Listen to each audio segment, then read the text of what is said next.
আপনার যে ঈমান আছে, যে ঈমান নিয়ে আপনি জান্নাতে যাবেন, এই ঈমান নষ্ট হয়ে যাবে, ভেঙে যাবে 5 কারণে। কয় কারণে? জোরে বলেন, কয় কারণে? 5টি কারণে আপনার ঈমান নষ্ট হয়ে যাবে, ভেঙে যাবে। এই 5টি কারণ যদি আপনার মধ্যে থাকে, আমার মধ্যে থাকে, তাহলে আপনার ঈমান নষ্ট হয়ে গেছে, ভেঙে গেছে। সম্মানিত ভাইরা, ঈমান নষ্ট হয়ে যাওয়ার 1 নাম্বার কারণ হলো যাদের আল্লাহর বিধান ভালো লাগে না, তাদের ঈমান নষ্ট হয়ে গেছে, ভেঙে গেছে। আল্লাহ রাব্বুল আলামিন বললেন, বান্দা তোমার যদি আমার বিধান ভালো না লাগে, তাহলে তোমরা আমার আসমান এবং জমিনের উপর থেকে বেরিয়ে যাও।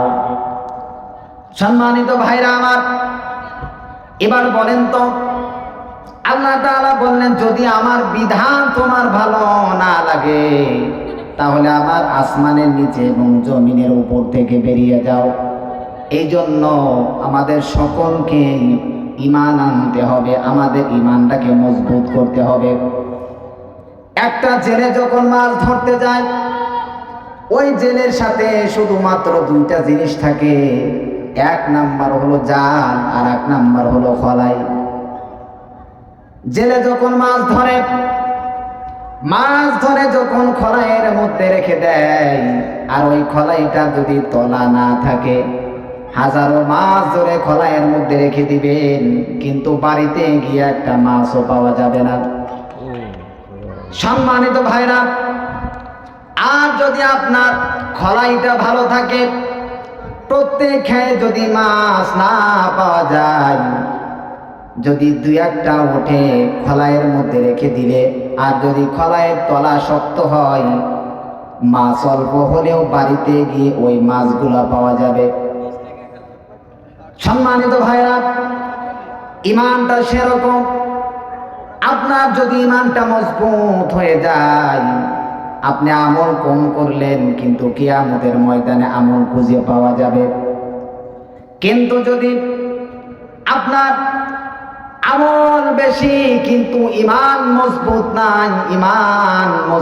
নাই, তাহলে হাজারো ইবাদত আমল করবেন, কিয়ামতের ময়দানে একটা আমলও খুঁজে পাওয়া যাবে না। বলি ঠিক কিনা?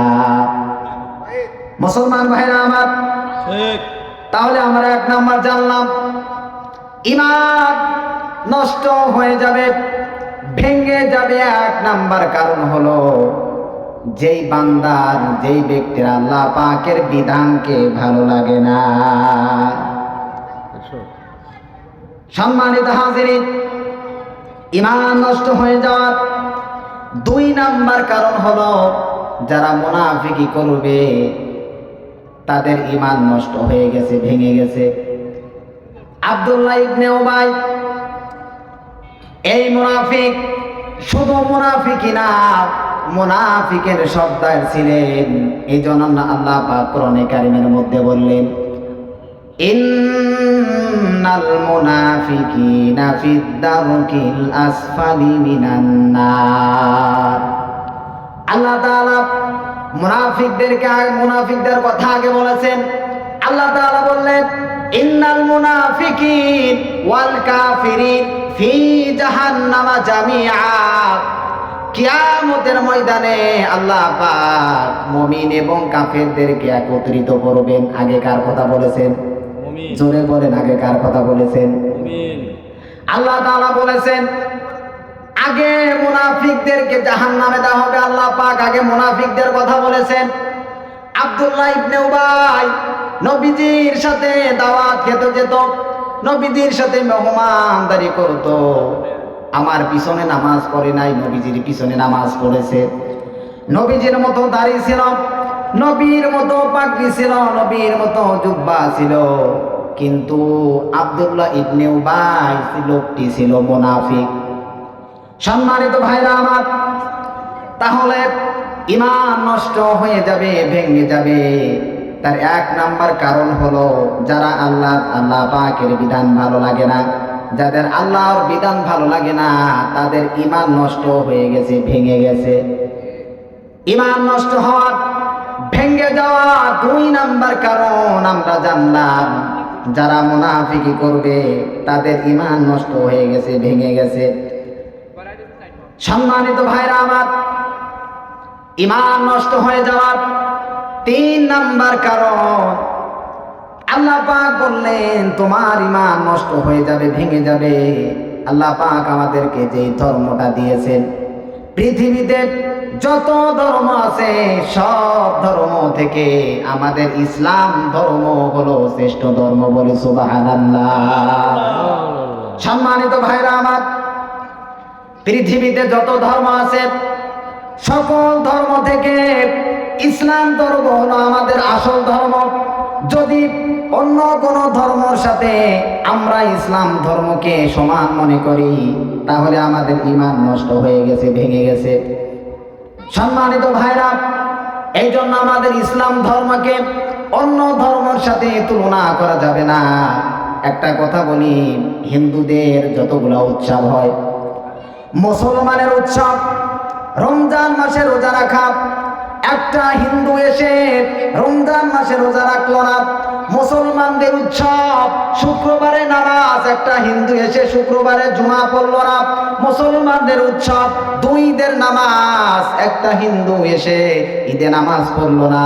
মুসলমানদের উৎসব হলো শবে কদরের রোজা, মুসলমানদের উৎসব হলো শবে কদরের রাত, একটা হিন্দু এসে শবে কদরের রাত পালন করলো না। মুসলমানদের উৎসব ঈদের নামাজ পড়তে যাওয়া, একটা হিন্দু গিয়ে ঈদের নামাজ পড়তে গেল না। আর তুমি মুসলমানের সন্তান হইয়া হিন্দুর দুর্গা পূজায় কিভাবে যাও? ঠিক কিনা মুসলমান ভাইরা আমার? এই জন্য ইসলাম ধর্মকে, পৃথিবী যতগুলা ধর্ম আছে এই ধর্মের সাথে ইসলাম ধর্মকে সমান মনে করা যাবে না। এই জন্য ঈমান নষ্ট হয়ে যাবে, ভেঙে যাবে যারা ইসলাম ধর্মকে অন্য ধর্মের সাথে তুলনা করবে। আল্লাহ পাক আমাদের সকলকে হেফাজত করো, সকলেই পড়ে আমিন। মুসলমান ভাইরা আমার, আপনার ঈমান নষ্ট হয়ে যাবে, ভেঙে যাবে 4 নাম্বার কারণ হলো নবী ছাড়া অন্য কারো আদর্শ মেনে চলা। এটা মনে হয় মিথ্যা কথা বললাম নাকি ভাই? আমাদের বাংলাদেশে আমার চাচা হয়েছে আদর্শ, আমার বাবা হয়েছে আদর্শ, আমার ভাই হয়েছে আদর্শ। আপনার ঈমান নষ্ট হয়ে যাবে, ভেঙে যাবে যদি নবীর আদর্শ বাদ দিয়ে অন্য কারোর আদর্শ মেনে চলেন। এই যে আব্দুল্লাহ ইবনে উবাইয়ের কথা বললাম, সকল কাজ নবীর সাথে করেছে, কিন্তু আদর্শ মানতে গিয়ে নবীকে মানা বাদ দিয়ে আবু জেহেলের আদর্শ মেনে চলতো।